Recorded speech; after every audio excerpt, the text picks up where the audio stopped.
Are your people working hard but not reaching their full potential? The problem is not effort, it is development. At the Modern Observer Group, we transform workforce development into real performance. Our human-centered achievement programs help your team think better, communicate stronger, and execute at a higher level. That means higher employee engagement, stronger leadership, and measurable results across your organization. If you want a workforce that performs, leads, and delivers, it is time to invest in your people. Visit modernobserver.com and discover how the Modern Observer Group helps you build a workforce that wins.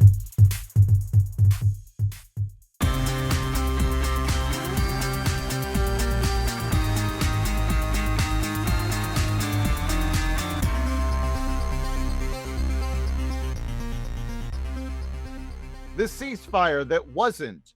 North Korea flexes its muscles, the economic power of the boom belt, and more. Welcome to the Raw Naked Truth. I'm your host, Eric Lopkin, and here's the news you need to know. Iran broke the U.S. ceasefire and closed the Strait of Hormuz again on Wednesday, just hours after a last-minute, two-week ceasefire averted President Trump's threat to unleash massive new strikes. Only 2 ships passed through the strait before Iran shut it back down. Tehran accused Israel of violating the deal by launching its largest coordinated strike on Lebanon since the war began, despite the fact that the ceasefire agreement specifically did not include Hezbollah and Lebanon. Iran's Navy warned that vessels attempting to transit the strait would be targeted and destroyed. The White House called the closure completely unacceptable and said Lebanon was never part of the ceasefire. Iran is also demanding a $1 per barrel toll paid in Bitcoin by any tanker seeking passage, a move to sidestep sanctions.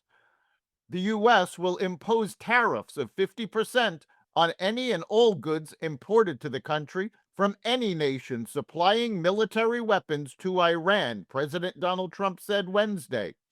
Trump said in a Truth Social post that any country found to be supplying Iran with weapons would be subject to the levy immediately with no exclusions or exemptions.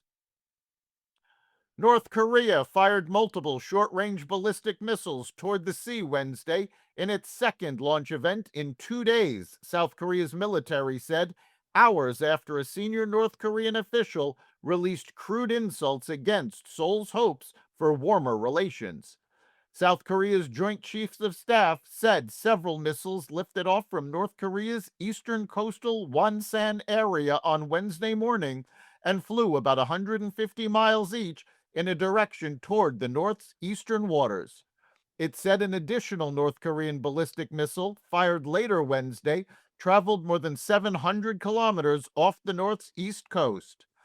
Japan's defense ministry said it assesses that the missile fell in waters outside the country's exclusive economic zone.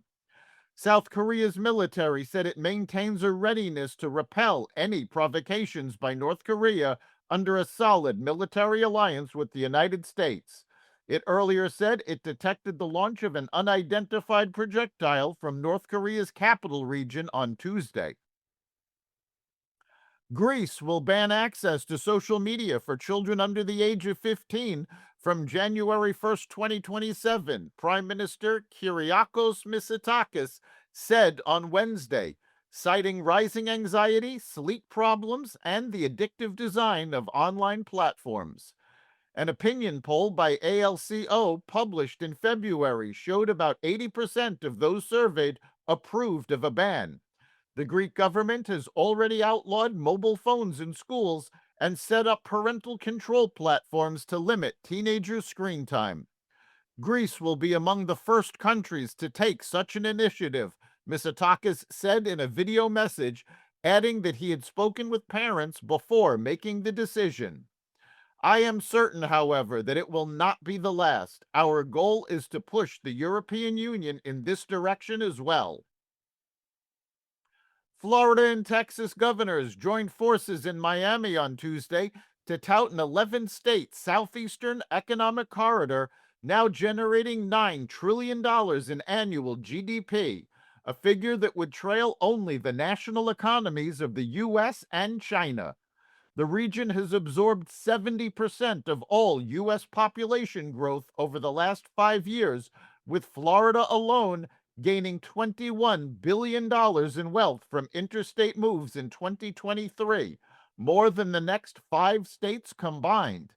California lost $12 billion and New York lost $10 billion in the same period, as high taxes and cost of living continue pushing residents and businesses south to this new boom belt.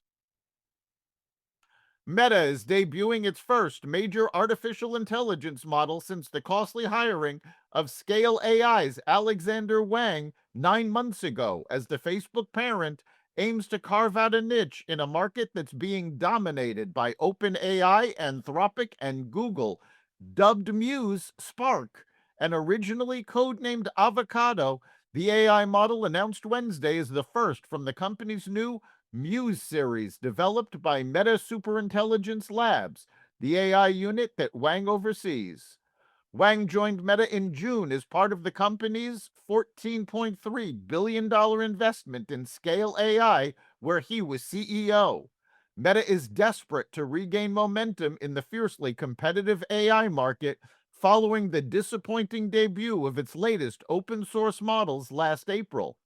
The release failed to captivate developers, leading CEO Mark Zuckerberg to pivot his strategy. That's the Raw Naked Truth for April 9th, 2026.